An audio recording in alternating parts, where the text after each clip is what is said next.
Greetings. Greetings to all at the ICSTR 2022 conference. I am Bhaskar Sinha from National University in San Diego, California. And I'm speaking from California, USA right now. During the past few years, during the pandemic, we in academia have evaluated a few online paradigm shifts. And some of these options have turned out to be very helpful and effective. I'm going to present one such item where we in academia, teachers, educators, we have the unique opportunity to contribute to the community in terms of a project, particularly with capstone projects, obviously because it has a little longer duration. We are also looking at the possibility of using small projects, class projects, geared towards community requirements. So we, the authors of this research, I'm Bhaskar Sinha. Then there's Pradeep Dey, Muhammad Amin. We are all from the School of Technology and Engineering. We have a diverse background. For example, Pradeep Dey is a computer scientist. Muhammad Amin is engineering and physics.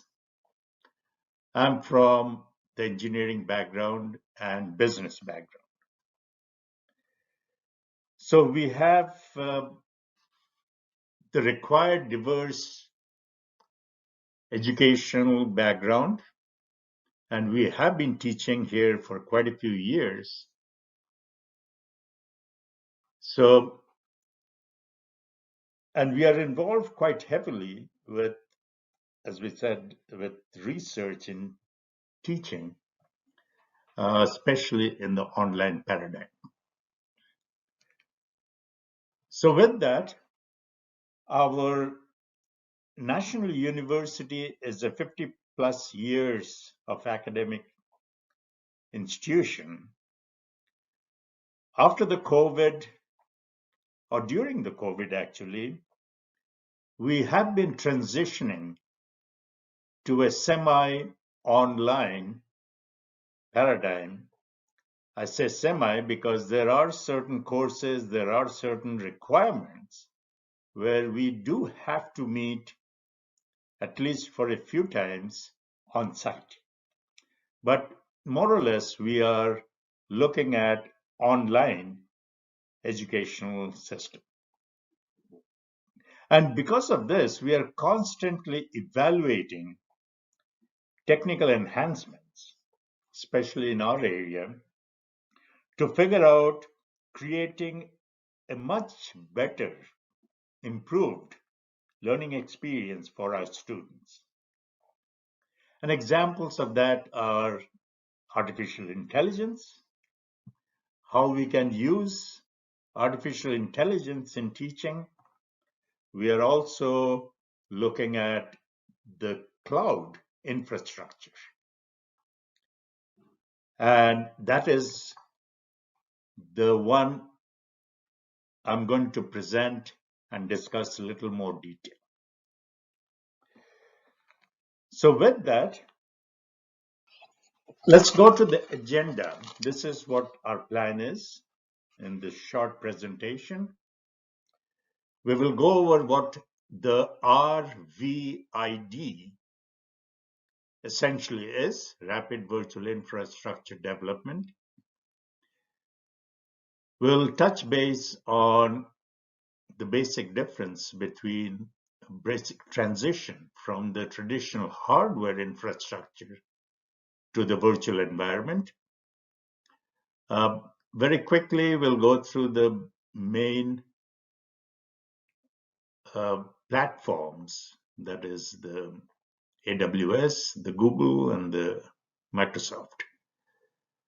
Then I will quickly go over a couple of projects that we have successfully completed over the last few years. Of course, these are just two. We have completed quite a few of them in different programs, but I'll just go over two of them. Continuing research is an interesting area for discussion, basically because it has opened up for us quite a few avenues, quite a few opportunities for us to improve our delivery and improve the student learning. So we'll go over some of these out continuing research, and then we'll be open to question answers.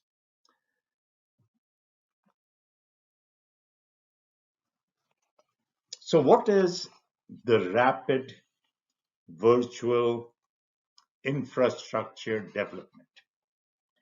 Well, as we said, there is a big requirement in the industry, especially in the small nonprofit, maybe community organizations, for a rapid development of their IT infrastructure. And when we say rapid, it is not in years or 6 months that we were used to quite some time back. But we need to get these things done on a very, very aggressive schedule. And the virtual opportunity, the virtual option, gives us a big advantage from a time point of view. So the virtual infrastructure basically is a software-based computing platform based on another physical infrastructure platform. So for example, if you're talking about Microsoft, then we are going to create a virtual infrastructure, but they will be hosted by the actual physical hardware infrastructure that Microsoft has, similarly with Google or Amazon. So there are quite a few items that are involved. I'll just go over three of them because they're sort of the main items. The servers, of course, the storage system, and that is becoming more and more important, mainly because of the size of the storage required. We are no longer talking about megabytes and gigabytes. We are talking about exabytes, terabytes, multiple terabytes. So the storage system by itself has become very important from a cost point of view. And of course, the networks, faster networks, communications, interconnections, these are all virtual and they are a big value add to our systems. The major benefits of a virtual infrastructure that we can develop very quickly, let me go over a few of them. Cost. This is a big one. The cost of creating a virtual infrastructure turns out in general to be a fraction of what we used to do many, many years back, where the hardware was expensive, the network was expensive, more than that, the support was expensive, The backup recovery was expensive, and so on and so forth. The second benefit, very important benefit, is we are not stuck anymore with the physical hardware that is given. We can adjust to the seasonal demands. And that is a big advantage for small companies. Okay? The third one is, of course, the productivity goes up. Obviously, we don't have to worry about support. We don't have to worry about, for example, backup recovery. We can very quickly get our work done in a virtual environment, so on and so forth. Load balancing. This is important because in a customer side, usually the traffic or the load is variable during the day or the week or the month, and we can balance it according to what the load is. Scalability is an important aspect where the infrastructure capability can be scaled up and down depending on the requirements, depending on the cost, depending on the customers, and so on and so forth. Security is a big issue. We have been running into this in all our IT environments, and security is much more enhanced in a virtual environment. Server management, backup and recovery, we have gone through these, and we can create infrastructure that are very specific to types of businesses. We can use different types of applications, maybe retail, maybe educational, maybe quantum computing, maybe research oriented, whatever it is, we can create very fine-tuned infrastructures for specific low budget organizations. So with that, these are essentially the three major cloud infrastructure platforms. Of course, there are many of them coming up every day, small ones. We in our university, we started with Amazon, and the reasons were varied. When we started with Amazon, Amazon was the cheapest. So we means our faculty, myself, and our students, we used to work quite extensively with Amazon. Then other platforms also became competitive, like Microsoft, Azure. We have done quite a few, not as many as on AWS, but we have done a few projects on Azure, and they have their positive and negative sides. And then Google Cloud Platform, that's becoming quite common, but I'll admit we have not used it that much.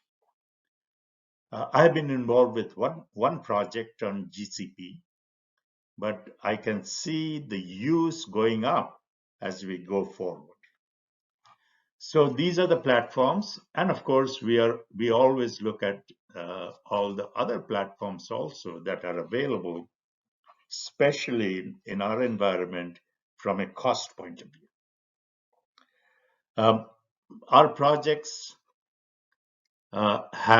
usually have zero budget, very little budget.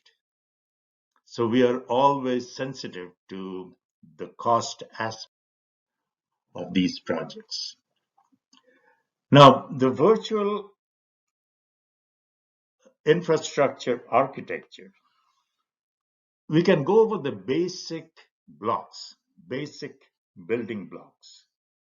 uh, just to be clear, these are not all inclusive. I'm just going over some of the items that, of course, all of them are important, but these have become more and more important as we go forward. The host, the hypervisor, is a virtual layer that lets one host simultaneously support multiple VMs, virtual machines, and the last one, the graphical user interface, is becoming more and more critical in some sense for the complete system development. And these developments are happening on a virtual environment. So this is sort of the high level of the infrastructure architecture. And with that, let me go over a couple of projects, and it will give you some idea of what exactly we get involved in, and it will also give us some opportunity to get your feedback. For example, one project. We have done quite a few, but this one I think was done uh, recently, about a year back, on MS Azure, Microsoft. This project, uh, let me go over the third item. The target of this project was change the data storage retrieval paradigm, the process for low budget community establishments. What we did was we created a very affordable IT infrastructure very quickly. These projects were done within a 3-month period with one group, 4 students. And of course, we are also involved, but it's a small group, very aggressive schedule, small time frame, and low budget, zero budget, nearly. So what we needed to do for this was make it AI capable, artificial intelligence to sort, categorize, query, and all that good stuff. Facial recognition for sorting, location tagging for categorizing queries. We enhance the security so that the data is safe. And we needed to build that on not just one platform, a software platform, but on Windows, iOS, and Android, which is pretty well the common requirement for our current environments. Windows, iOS, and Android. The metadata for all the content, pictures, documents, so on and so forth, were secured in SQL database backend, and that is also in the cloud via the Azure cloud computing. So this was a pretty successful project. And going forward, this environment, this infrastructure can be used for storing your, for example, your personal pictures. And instead of having thousands and thousands of pictures, and we keep forgetting where what was, we can keep them in the database. We can sort them using AI, depending on the facial recognition or whatever, location. And we can also query. So this was a very good.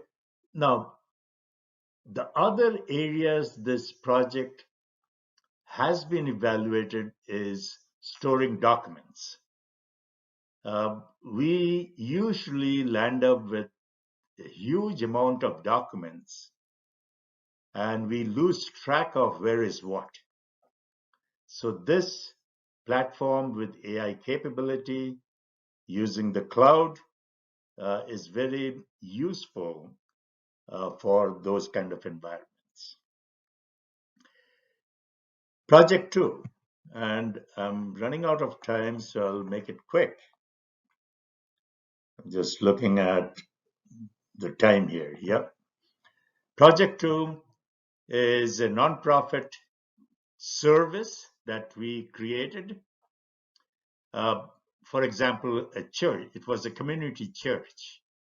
They needed infrastructure, they needed a platform for members to assist each other free of charge. So obviously we needed a database, we needed communication, we needed security, and so on and so forth. So the artists and the machine intelligence, AMI on Amazon Linux, ePanel and WHM using CentOS for the central management, SMTP for communications, interfaces, emails, SES, and the database was AWS, MySQL. And this turned out to be a pretty successful, and of course, just like before, we had the platforms, the Windows, the iOS, and the Android. This turned out to be a very successful project. And the community church, who had no budget, were very helpful and very happy with this project that was done in 3 months with a small group of students, 4 of them. So these are the kinds of projects that we are involved in.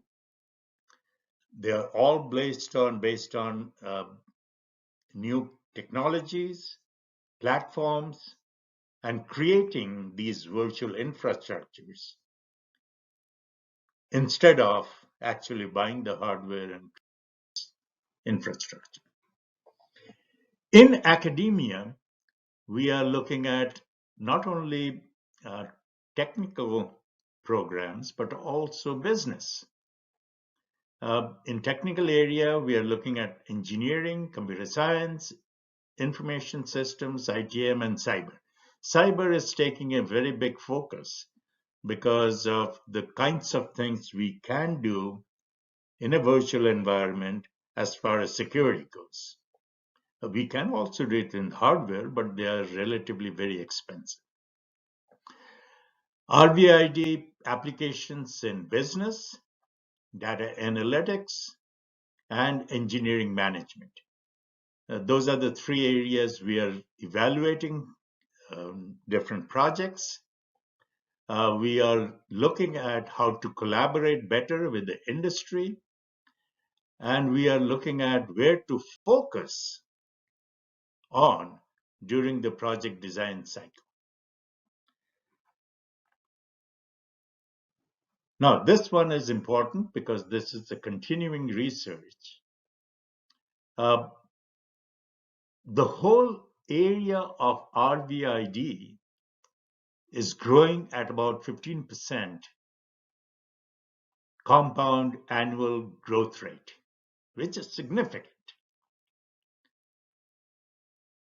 And this includes the prices and the costs going down of many of the technological items. So the graphical user interface also is becoming more and more important, obviously because the ease of use and how the customer interacts essentially determines the success of the product. New technologies, specifically artificial intelligence, machine learning, and for some areas like business, blockchain technology. Security policies, quantum computing is another area. We have looked at and we have implemented some applications where using quantum computers, we have been able to program certain applications, but it's very limited right now, but we are looking at it very seriously. Database is a big one, mainly with the big data coming in, mainly with the type of data, unstructured, and so on and so forth, and mostly because of the amount of data. No more megabytes or gigabytes, they are terabytes and exabytes. Social media impact, of course, social media is impacting everything. And how is it impacting or going to impact virtual infrastructures, customer benefits, and so on and so forth, marketing benefits? We are looking at that and we are evaluating what needs to be done in the graphical user interfaces and social media impacts. And of course, as usual, we are keeping track of the best practices that we can follow for capstone projects. With that, I end my discussion today. Thank you so much, and this project will continue. Thank you.